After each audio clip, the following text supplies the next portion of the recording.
The night is a different country, where a boy home alone faces a man with a crazed smile hiding behind his couch. A young girl's mom saves her from a lurking stranger by opening the door at the right moment. A family discovers an open window and a TV turned to face outside. A teenage boy finds a man peering over the end of his bed in the dead of night, and a group of friends playing a game in the woods narrowly escape a serial rapist.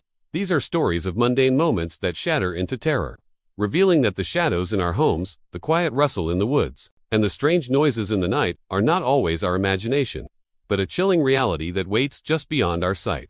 Number 3. I am a 22-year-old girl. I was looking on Craigslist to buy a couch for my new apartment. A month ago, I found something I thought seemed like a good deal. From the pictures, the couch seemed to be in great shape. The seller wanted to be contacted by email. His email was miok666@hotmail.com. I felt that email was a bit off-putting, but I still went ahead and emailed the man my offer. He responded within 5 minutes, accepting the offer and asking for my address. I honestly felt uncomfortable with his asking. I did not want a stranger coming to my house. I suggested that I just come to his house to pick it up, but he continually insisted that he come to my house. Eventually, I stopped responding, and a day later, he emailed me again, giving me his address. I didn't know if I should go at that point, but it seemed like a steal, almost too good to be true, and according to his address, he didn't live too far. So I got in my van and drove over to the seller's house. I immediately noticed that the house was a bit smaller than all the other houses on the block. When I rang the bell, a middle-aged man wearing a baseball cap answered the door. He gave me a huge smile and invited me in. I was immediately feeling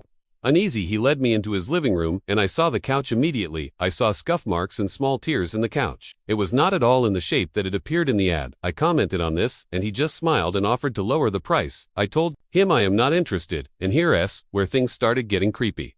As I was making my way out of the house, he put his hand on my shoulder and offered to give it to me for free if I was willing to quote-unquote give something to him. I let out a disgusted guess and got back into my car. I didn't even look up out the window. I just drove away from there quickly. But it doesn't end there. That same night, I was laying in my bed watching TV when I thought I heard somebody stomping up the steps of my porch. I muted the TV and was able to clearly hear the sound of somebody fiddling with my front doorknob. I jumped out of my bed and tipped out over to the front door to look through the peephole, but whoever it was already gone, and then I thought I could hear the sound of the gate to the backyard opening and closing. That was when I grabbed the phone and dialed 911. Soon after, I heard the sound of somebody fiddling with the doorknob to the back door of the apartment. I yelled to whoever it was that the police were on their way, and after that I heard the sound of the gate opening and closing again. They were gone. This was a month ago, and nothing has happened since, but I still can't sleep at night. I am 99% sure it was the man that was selling the couch. He must have followed me home. There's no way. It was just a coincidence. I don't plan on using Craigslist anymore, and I am still trying to find a new apartment. Number 2. I was looking for a car to buy for my son for his 18th birthday. I was searching all the typical car websites, Cars.com, eBay Motors. They were all overpriced as expected. Craigslist was the only place to find an actual deal. About a week into my search, I found an '03 Toyota Camry. It had 67,000 miles, no accidents, no damage, in good condition for only $3,500. They seemed like a steal for such a reliable car with such low mileage. The seller lived about 10 miles from me, which was a reasonable drive. When looking for a car, I gave him a call to set up a time to come check it out. The man sounded normal on the phone. He assured me that there were absolutely no problems with the car. He introduced himself as Bob. I brought along $350 in cash, even though I planned on wiggling down the price as much as possible. I pulled up the dirt road to Bob's property about 15 minutes early. It was a tiny little house with a decent-sized property, only because it was a bit far from the nearest neighbors. The garage was open, so I walked over to see if anybody was inside, but except for an unusual amount of car parts, it was empty. The car was nowhere in sight. The only car on the property was an old pickup truck. I went over to the front door to check the house numbers. It was the right address. The doorbell button was missing, so I knocked on the front door. I knocked for exactly 5 minutes before deciding to give the man a call, so I dialed his number and I heard the sound of a cell phone ringing from inside the house. I was extremely confused at this point now. I knew I had the right house. I did understand why, if he was home, why he wasn't answering. I decided I had to take a peek through one of the windows to see if anybody was inside. Peering through the glass, I couldn't really see much as it was pretty dark inside the house. I saw a very old-fashioned dining room set, but across from that I saw somebody standing at the back door of the house staring outside. I figured that must have been Bob, so I knocked on the window, but he didn't even move. There was no gate or anything to the backyard. It was just a wide open yard. Since this was on TA rural area, I simply walked around the house to the backyard.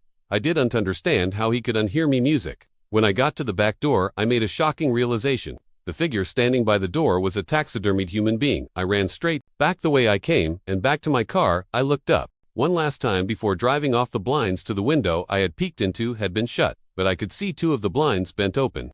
Somebody was at that window watching me. You can probably guess I had the gas pedal to the floor the whole way home. The whole situation still makes no sense. All the car parts, the fact that there was no Toyota Camry, the taxidermied human being, the fact that there was no car there leads me to believe that whoever that man was unplanning on selling me anything, and that also leads to the disturbing thought that I was very close to becoming a lifeless statue staring out that man's back door. Number 1. I was looking to buy the iPhone 5 about a year ago. I found a guy on Craigslist who was selling his 4T. He claimed it was in mint condition and that he wanted to upgrade to the 5C.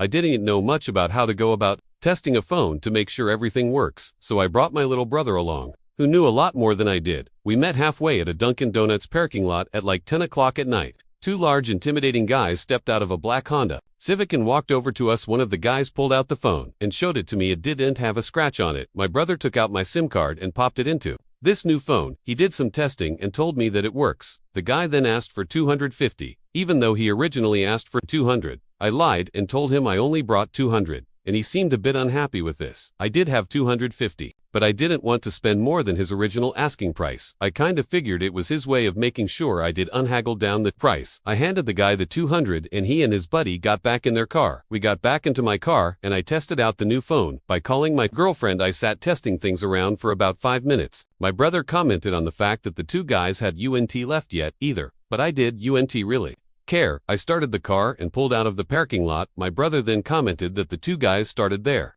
car just as I had. I didn't find it too weird. I drove down the turnpike and eventually stopped at a red light when I noticed the black Honda Civic pull up right behind us. In my rearview mirror, I found that a bit weird since I was sure they came from the opposite direction. I continued my drive home, but every single turn we made they followed, and close on my tail to my brother suggested I pull over. But there was no way I was going to do that. I knew those guys were looking for trouble. It got to the point where I was trying to lose them and started driving dangerously. If they needed something they would call, or at least honk their horn. But they were looking for some kind of trouble. I tried something risky to lose them at an intersection. The light had just turned red. I floored it across the intersection. Before any of the cars would begin to pass, my brother shouted at me, calling me stupid and crazy. But it worked. They did unfollow. We got home after the extra long drive. My heart was still racing from the intensity of the situation. I was just happy I got a working phone for such a low cost. Later that night, I was playing around with the phone, trying to set some things up before going to bed. My parents and brother were already asleep at this point, and just then the sound of two car doors slamming shut outside interrupted me. I looked out my window, and I felt like my heart completely stopped. The black Honda Civic was parked across the street. I could only assume the two guys were already halfway to our front door. I immediately woke up my dad and explained everything. As quickly as possible, he got up, grabbed a baseball bat, and crouched behind the front door. A loud knock came at the front door. My dad screamed at them to go away. One of the guys on the other side of the door claimed to have a gun and said that he would shoot the lock off of the door if he didn't open up. My dad told me to call Joe, our friend who lives 2 doors down, who happens to be a police officer. I called Joe, and he said he would be right over, and to stay hidden here. The part that still scares me to this day. There was the sound of a silenced shot of a pistol. I peeked over and saw a bullet hole in the door, inches away from my dad's head. My dad ran away from the door, and we all listened. We heard Joe outside yelling at them to drop their weapons. My dad went outside to help. When they lowered their guns, Joe arrested the two. I have to say, this was the scariest day of my life, but it was also the best I had ever felt in my entire life.